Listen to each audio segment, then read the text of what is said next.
nuclear situation, the nuclear emergencies, particularly at this Fukushima Daiichi plant, where there are 6 reactors, each of the reactors with its own separate problems. I want to bring in Jim Walsh. He's a CNN contributor. He's with with MIT, Massachusetts Institute of Technology. And I also want to bring in our own Tom Foreman, who's been looking into the spent fuel rods. Jim, first of all, let's talk about reactor number 4. A second fire today in reactor number 4. What does that mean? How serious is it? Oh, I think it's serious. You know, to have one fire is serious. To have one fire when you already have problems at 3 other plants is very serious.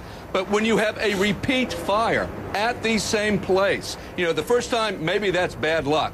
The second time, you got to ask yourself, is something going on here? Is something going on that we better solve, or we're going to see another fire tomorrow, or a fire at Unit 5, or a fire at Unit 6? And each time there's one of these fires, the danger to those spent fuel ponds increases that. Because they're not contained. They're unlike the reactors at 1, 2, and 3. There's no big concrete shielding for them. And if they are compromised, it would be very serious indeed. Right, let's explain each of these different reactors. This is a really confusing situation. I think it's important to point out what we know and also what we don't know. And there's a lot of information we don't know. And as we said, the Japanese Prime Minister is said to be furious with the company that runs the plant because, frankly, they have not been, he believes, as forthcoming with information and with bad news. Reactors 1, 2, 3. What is those reactors actually have fuel rods in them? What is the greatest concern with reactors 1, 2, and 3 right now?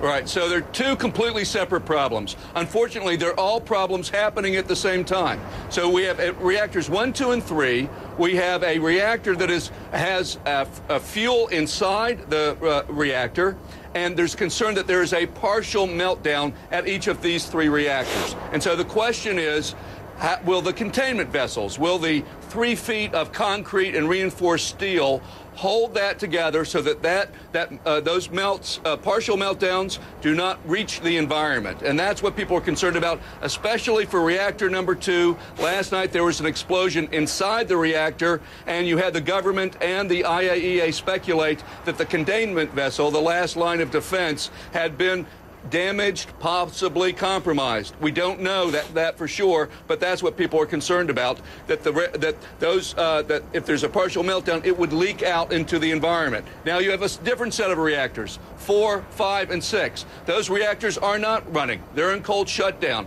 There's no fear that there would be a meltdown there of the reactor core.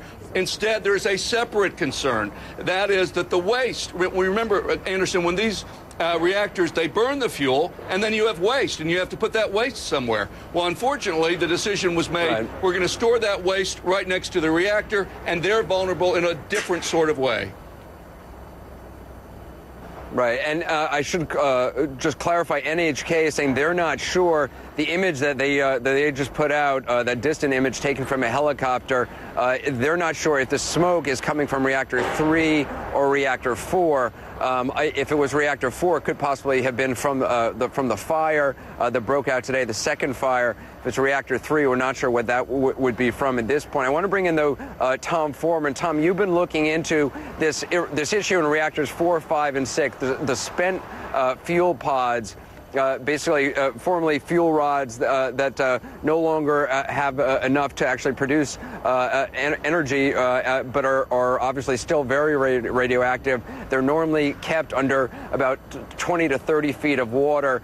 Tell us about these fuel pods. Well, Anderson, you and Jim have hit it right on the head here. Here's 1, 2, and 3 over here. The worry here is, do you have a meltdown, especially this one? Number 3's got plutonium in it. But let's fly in here and take a look at this one.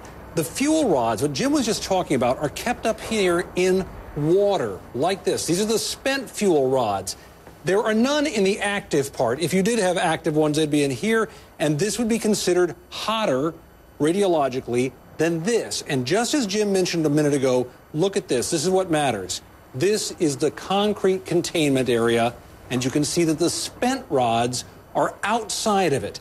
That's important because even though they have been used up, if, as some scientists, including one at the Institute for Policy Studies I talked with today, if this is what has happened, if they've lost water and these have become exposed this way, Anderson, this alone, I was told, could emit enough radioactivity in the immediate area to create a fatal bubble for about 50 yards all the way around. If you were anywhere in this area, you could be experiencing very quick hair loss, damage to your organs, really fatal consequences being that close. This is one of the concerns for anybody trying to work there.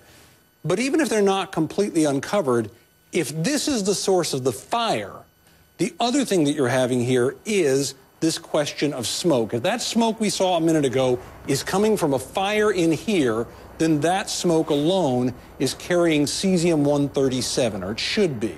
And that is the very thing that spread after Chernobyl. It moves out very far and wide. It lasts for quite some time. Look at a point of reference here. There's the building. If we widen out, there's the evacuation zone. That's where Tokyo is.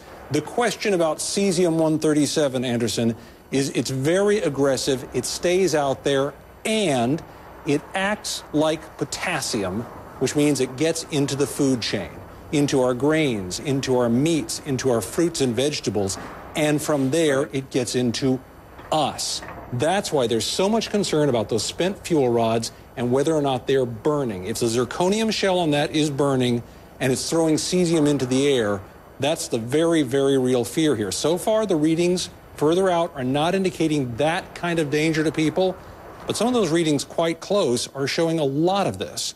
So let's see what happens.